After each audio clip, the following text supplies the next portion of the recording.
আমরা ব্রিগেডে একটা সভা ডেকেছি, গর্জন সভা, বাংলার গর্জন। কেন বাংলা বঞ্চিত হচ্ছে? কেন বাংলার 100 দিনের টাকা দেওয়া হচ্ছে না? কেন আবাসের টাকা দেওয়া হচ্ছে না? কেন আমরা রেল ভাড়া চাইলে, আমরা যদি রেল বুক করি, আমাদের পারমিশন দেওয়া হয় না? কোথায় বাস করছি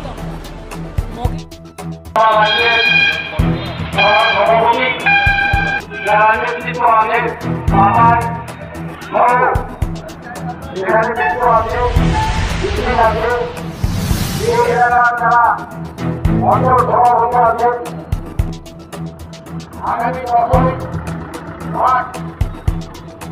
আপনারা বিভিন্ন পত্রিকা এবং মিডিয়াতে দেখেছেন আমাদের সম্মানীয় নেত্রী মমতা ব্যানার্জি কলকাতার বিরোধীদের মুখে জনগণ সভা করেছেন। সেই সভার বিশালের উদ্দেশ্যে আমরা আপনাদের কাছে এসে উপস্থিত হয়েছি। আমরা নিজেদের কাছে মুখে দেওয়া সেই উদ্দেশ্যে আপনাদের কাছে আসা। আজকে বাজার বন্ধু